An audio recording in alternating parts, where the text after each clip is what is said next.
What's up guys? Welcome back sa aking YouTube channel. For today's video ay meron na naman tayong dagdag sa ating collection, which is yung favorite coin natin na 1 peso USPI. So sa ngayon guys, itong hawak ko ay 1911. So ganito yung kanyang condition. Marumi siya guys, no? Pero kung titignan mo, parang may luster pa siya. Marumi nga lang talaga. At plano ko sana itong ipa-restore guys, no, kung kaya pa. So subukan natin, magtatanong-tanong tayo regarding sa pag-restore nito or yung mga opinion ng mga expert regarding dito sa coin, kasi mas sila yung nakakaalam kung okay pa bang i-restore itong coin na ito. Kasi itong mga ganitong dumi minsan guys, pag natanggal kasi, sabi ng mga nag-restore ng coin is possible na corroded na yung ilalim niya, or yung sa ilalim nitong mga dumi is corroded na. Ngayon, sa pag-restore kasi ng coin guys, ang purpose naman natin talaga is kung sakasakaling pwede pa natin siyang ipag-grade na sa ibang guys, no, sa mga grading company. So kaya natin pinapa-restore yung mga coin.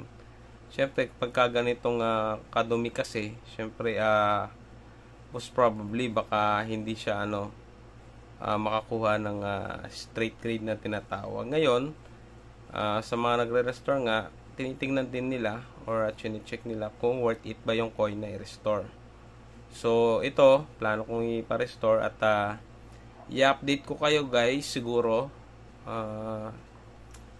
ilang weeks or ilang buwan kung makausap ko yung nagre-restore nito, kung kaya pa na mas mapaganda, at the same time kung worth it ba siya, kung sakaling pwede pa siyang ipag-grade, no.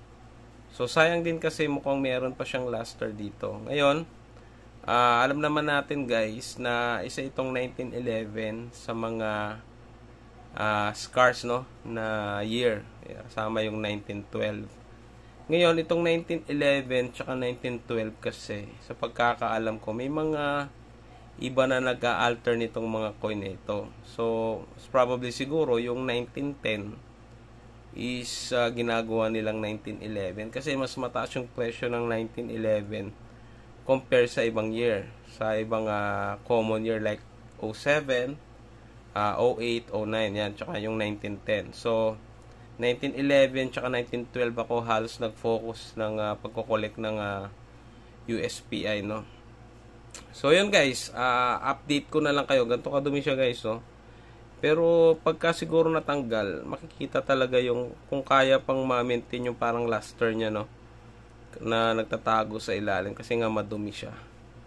So abangan natin guys, i-update ko kayo kung ano yung mapag-usapan, at the same time kung padala ko man ito for restoration is pagkabalik sa akin na check ko or ipapakita ko sa inyo yung naging resulta nitong pagpapa-restore nito. Pero hindi natin guaranteed guys na magiging okay, kasi yun nga, may possible na yung mga underlying corrosion na ito sa sa coin na ito. But anyway, susubukan pa rin natin, baka sakaling mapaganda. Syempre, sa mga coin naman, mas prefer ng collector na presentable yung mga collection niya. So isa sa way na magiging presentable ito is pagpapa-restore or lilinisin guys, no. So sa paglilinis kasi, alam nyo naman, hindi basta-basta ginagawa yun sa mga coin. Maaring mas ma-damage pa kasi yung coin, no. So ito, kumbaga i-leave natin ito sa mga expert, no. So and guys, yung 1911 sa price naman nito guys, depende kasi, no, sa condition ng coin. May mga coin na mga ganito is around 10k, 12k, 11k. So iba-iba, depende sa condition ng coin. Mas maganda syempre, mas mahal yung presyo. So yun lang guys, no. Antabay lang kayo kung mapa-restore natin itong coin ito at kung anong magiging itsura nito in the future. So yun lamang guys para sa video nito. Muli, maraming salamat sa panonood.